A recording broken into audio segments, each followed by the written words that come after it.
Here's 5.2 lesson. You might want to go watch a video on a titration if you haven't done one. And this is just kind of an introduction. We don't really need to know what a titrant is or an analyte. Those terms don't come up on the test, but we do very much need to know what the experimental endpoint is, or the equivalence point, the same thing. It's when equal moles of acid and base. So, for example, let's take this monoprotic acid. It has one acidic H, and that's what we mean by putting the single one on the left here. And that would be the one that is going to get pulled off by a base. And here's an excellent base, of course, our classic sodium hydroxide. So, of course, all the NEs come off and are immaterial for the purposes of a pH problem. So we'll consider this to be 0.1 molar in OH minus. We've got a Ka for the acid here. All right. And what are we looking for? The concentration of the original acid solution. Well, how do we know that? Well, we know that it took this molarity and this milliliters to titrate it to the end point. So the moles of the base at the end were equal to the moles of the acid. So if I can figure out the moles of the base, that will be the moles of the acid, and then I can convert that into a molarity. So how would I get the moles of the base? Well, liters times molarity cancels out the liters and gives me moles.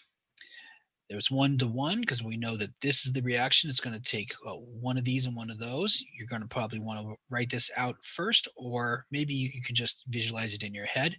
Actually, on the real test, they do kind of expect that for speed purposes, you know that this is going to be 1-to-1. They're going to write multiple choice questions where that's the kind of thing you don't want to have to take the time to write down. So moles of this is the moles of the acid. Now, though, we were asked for the molarity, the concentration that is, but we would do that in molarity. And so we take the moles and we divide it by the original liters, not the new liters. We want the concentration of the acid in its original solution. So we use the original liters.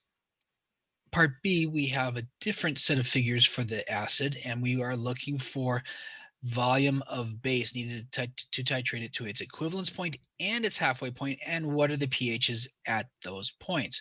So I know that these again react in a 1-to-1 relationship, one base for one acid. So if I can find the moles of the acid, liters times molarity, I know that that is the moles of the base.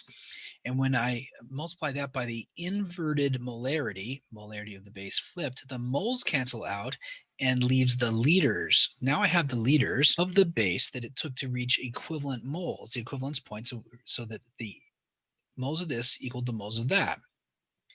It's actually easier probably to start off with the halfway point, which is where we have added half as many moles of base as we had of acid. So here's my very simplistic icebox. I have 10 acid thingies, moles, millimoles, and I add 5 base. So this is going to chew up 5 of those. Let's assume that this is OH minus. It's a very strong base. 5 of these is going to chew up 5 of those. So we have 5 of these left. They all disappear from the base. The acids turn into the conjugate base anion. That's the A minus version. And of course, water, but water doesn't count for molarity here. So if you will add half as many moles of base as you had of acid, you end up with equal moles of acid and the conjugate base. And since this is a weak acid, we have a weak acid and the conjugate base, and we have a buffer. And the Henderson-Hasselbalch equation is great for buffers. And the great loophole for the halfway point is that we just said this is equal to that, so this is equal to that. The fraction is 1, and log of 1 is 0, and this whole term disappears. Therefore, pH is pKa. We can take negative log of the Ka, and we have pKa, which is the pH. At the equivalence point, though, we would have burned up all this, and we have only A minus left in the water. Look, we have only the anion in water. So we're going to write this out probably and set up our icebox. Of course, if it's a multiple choice problem, you may be able to kind of do this in your head. But they're going to want to probably see some kind of sketch out of some sort on a free response question.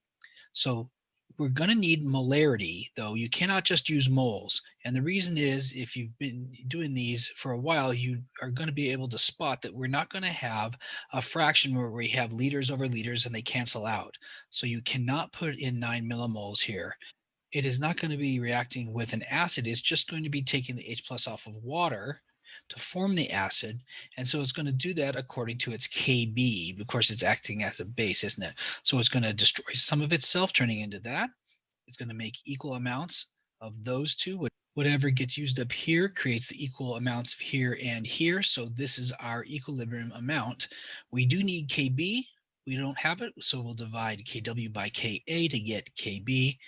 Kb is equal to our product's overreactance to the power of the number in front, but this is a very small number, even by our standards, so it's not going to affect this number nearly enough to matter. So let's cross out minus x, solve for x.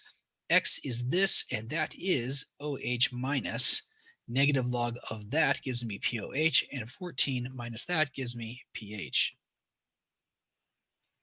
For double I, they want us to sketch the graph. I went and figured out the original pH before we start titrating it, and that's a little low, as you can see. But anyway, the basic point is that it's going to curve up a little bit here and largely flatten out here, rise quickly to the equivalence point, and then flatten out again somewhere up here. I know we don't have a data point up here, but it would be somewhere in this area. You wouldn't be expected to be too specific about it unless you had another data point up there.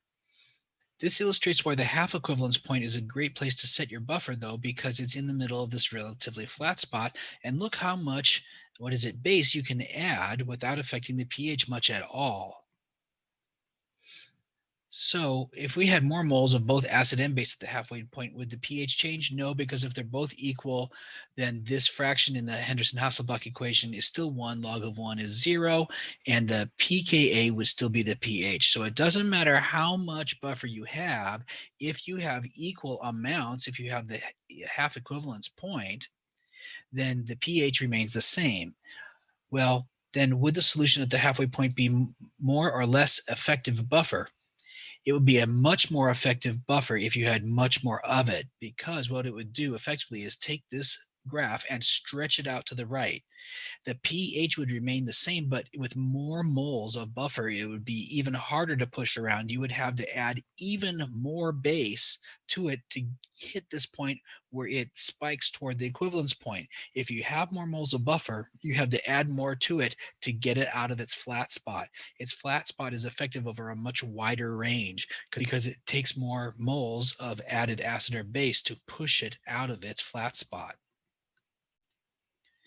On example 2, we're asked to create a buffer with pH 3.74 and asked why formic acid is a good idea.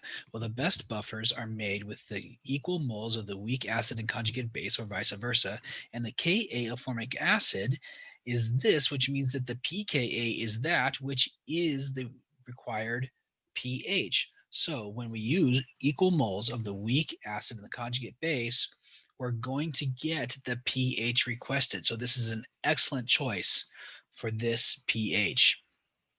What if we're not going to create the buffer by titration, though? What if we're just going to create it by addition? Because when we add this compound, of course, the NAs come off, and for the purposes of pH are immaterial.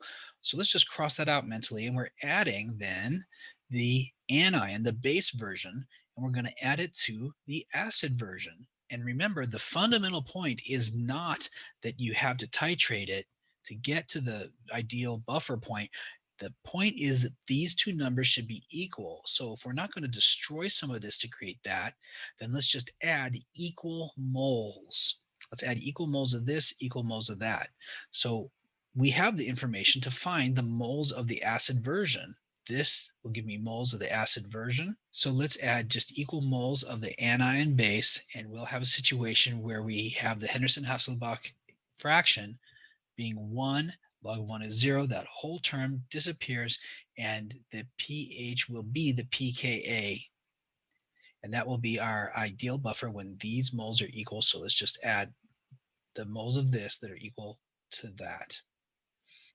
On C, we want to create the buffer by adding a strong base. So what we're going to do is convert half of this to that. Now, this reacts with the acid in a one-to-one relationship. So what we want to do is add half as many moles of this as the acid, so that half of this will convert to that, and you'll end up with equal moles of these. So this gives me moles of acid To get a full reaction, I would say 1-to-1. This cancels out the moles and gives me liters of the base that will be needed. Now, but we only want to go to the halfway point, right? So we want half of whatever we just figured out. Or you could just say, I want half as much base as acid and put a half there, and then you would have gotten 0.05 liters or 50 milliliters of base. On part D, we're asked to create a buffer that will give us a pH 4 using the same anion and the same acid, formic acid. Now here's our volume and our molarity of the acid, and we know the Henderson-Hasselbalch reaction, and we know the Henderson-Hasselbalch equation uses the molarities of the anion and the acid. Now we can do a little bit of mathematical sort of trickery because we know that these are in the same beaker, in the same solution, that we would have liters in the denominator here and here. They would cancel out, and so we can just disregard it. We don't have to figure out what it is at all. We can just use the moles. So here's my figuring out the moles of the acid version. That goes here. The moles of the anion is unknown. The pH is designated. The pKa we figured out before. We'll subtract this over, and we undo the log by taking 10 to the power of either side. So this is 10 to the power of 0.26. 10 to the power of log function unzips each other. They disappear in a puff of smoke, and we end up with only this. This times that gives me the moles of the anion requested. For example 3, read the top. Now what we're going to do is write out the equation so that ammonium accepts an H plus from HCl and turns into ammonium. And we want the amount of HCl that would need to be added so that we can have the equivalence point, so that we have added just as many moles of this as we ever had of that. So let's take our liters times our molarity. We get moles of ammonia. We know it's 1 acid per 1 base. And if we flip the molarity of the acid, we cancel out the moles and we get the liters of H plus or HCl, same thing essentially, we need to add to reach the equivalence point where the moles of this was equal to the moles of that. If that's the equivalence point, then half as many liters are needed to reach the halfway point or the half equivalence point. And at the half equivalence point, these two amounts are equal because we converted half of this into that. So this is now equal moles to that. These moles are equal to these moles, and because we have liters on the bottom and the bottom, they would have canceled out anyway. And something over itself is 1. This fraction is 1. Log of 1 is 0. And this whole thing effectively disappears. And pH is Ka. Just go find Ka by dividing Kb into Kw, and you have Ka. And negative log of that is pKa. And we said pKa is pH. On C, at the equivalence point, remember we have converted all the ammonia into ammonium. All we have is ammonium in water. And if you are familiar with these kinds of ice boxes, you realize we're not going to have liters over liters in any sense. So we're not going to be able to ignore it. You're going to need to go get the real molarity, take your moles over your new liters, add it up from both sources, or millimoles over milliliters. That will work, and get the starting molarity. So this will come apart to some extent, dissociate, and put an H on water. However much of the NH4 disappears, we'll create an equal amount of this and this. So we get this as our equilibrium amounts. We need Ka, so in case you didn't recognize it, we're doing the same thing as up here. And we get Ka. Here's Ka. And it's equal to products over reactants to the power of the number in front. This is awful small, so let's cross out minus x because it's immaterial. And x is solved, and x is the H3O plus, or the H plus. Negative log of that is pH. Our starting pH would be when we have only the ammonia and water, and we were given the molarity, so let's just put that in. Some of it is destroyed in this reaction, and whatever is destroyed creates equal amounts of here and here. And the Kb math becomes Kb equals x squared over 0.20 minus x. This is 3 decimals or more smaller than this. So we can cross out minus x. We solve for x. X is OH minus. Negative log of that is pH, and 14 minus that is pH. So what's the pH if we add 30 milliliters of the acid? Well, liters times molarity gives me moles, and the same math gives me moles of the ammonia used. The moles of acid used is greater than the moles of ammonia used. So instead, we're going to subtract out the other way this time, and we're going to get 0.002 moles of acid left over. So there's nothing really for it to react with. It's just going to sit there. Now, there is some NH4 plus in solution, contributing theoretically to the pH. However, it's got such a small Ka. Let's just ignore it, and let's just use the molarity of the H plus, use the new liters, of course, and take negative log of that and get pH. And this time we started with a basic solution, so our graph starts well above pH 7. It drops to the flat spot, goes through the halfway point, takes a negative dive through the equivalence point, and then we did find our final destination point here at 1.6 pH. Also, I think whoever drew this out didn't actually calculate the starting point, and that graph is a little high to start with.